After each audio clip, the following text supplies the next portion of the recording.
Hello everyone, welcome to Sanmarga classes. ಬೆಳಕು ಪಾಠದ 13ನೇ ಪ್ರಶ್ನೆ.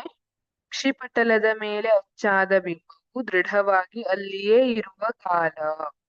ಇಲ್ಲಿ ಅಕ್ಷಿಪಟಲದ ಮೇಲೆ ಅಚ್ಚಾದಂತಹ ಬಿಂಬ ನಿಮಗ್ ಗೊತ್ತಿದೆ. ಮಸೂರದಿಂದ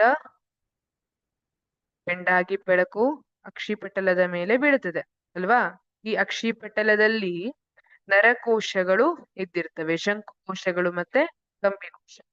ಈ ಅಕ್ಷಿಪಟಲದಲ್ಲಿ ಅದರ ಮೇಲೆ ಅಚ್ಚಾದ ಬಿಂಬವು ದೃಢವಾಗಿ ಅಲ್ಲಿ ಎಷ್ಟು ಕಾಲ ಇರ್ತದೆ? ಈಗ ನಾನು ಯಾವುದೇ ವಸ್ತುವನ್ನ, ನಾನು ಸ್ಕ್ರೀನ್ ಅನ್ನ ನೋಡ್ತಾ ಇದ್ದೀನಿ. ಆ ಸ್ಕ್ರೀನ್ ಅನ್ನ ನೋಡ್ತಾ ಇದ್ರೆ ಆ ವಸ್ತುವಿನ ಬಿಂಬ ನನ್ನ ಕಣ್ಣಿನಲ್ಲಿ ಅಕ್ಷಿಪಟಲದ ಮೇಲೆ ಎಷ್ಟೊತ್ತು ಇರ್ತದಂದ್ರೆ, ಆಪ್ಷನ್ ಎ 1/10 ಸೆಕೆಂಡ್ ಅಂತ ಹೇಳಿದ್ದಾರೆ.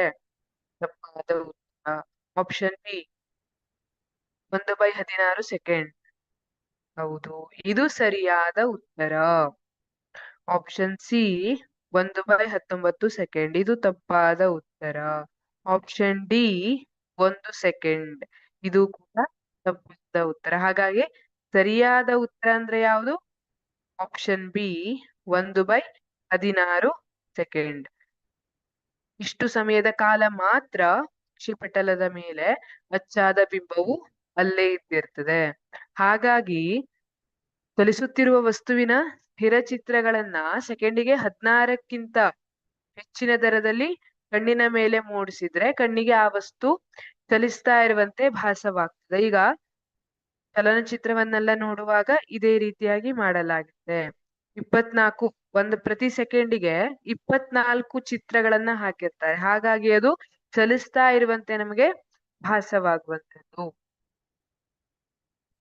ಪಟಲದ ಮೇಲೆ ಅಚ್ಚಾದ ಬಿಂಬವು ದೃಢವಾಗಿ ಅಲ್ಲಿಯೇ ಇರುವಂತಹ ಕಾಲ 1/16 ಸೆಕೆಂಡ್ ಸರಿಯಾದ ಉತ್ತರ ಅಂತ ಹೇಳ್ತೀವಿ.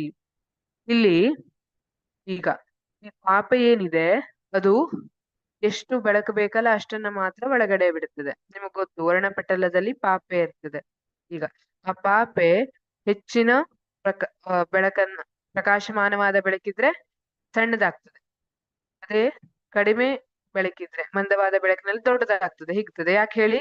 ಅಲ್ಲಿ ಬೆಳಕನ್ನ ಹೆಚ್ಚಿಗೆ ಕಣ್ಣಿನೊಳಗೆ ಬಿಡ್ಲಿಕ್ಕೆ. ಈಗ ಇಲ್ಲಿಂದ ಬಂದಂತಹ ಬೆಳಕು ಮಸೂರಕ್ಕೆ ಹೋಗ್ತದೆ. ಮಸೂರದಲ್ಲಿ ಅದು ಬೆಂಡಾಗಿ ಅಕ್ಷಿಪಟಲದ ಮೇಲೆ ಬಿದ್ದಿರ್ತದೆ. ಇದು 1/16 ಸೆಕೆಂಡ್ಗಳ ಕಾಲ ನಮ್ಮ ಅಕ್ಷಿಪಟಲದಲ್ಲೇ ಇದ್ದಿರ್ತದೆ, ಅಲ್ಲೇ ದೃಢವಾಗಿ ಇರ್ತದೆ ಅಂತ ಹೇಳ್ತೀವಿ. Thank you.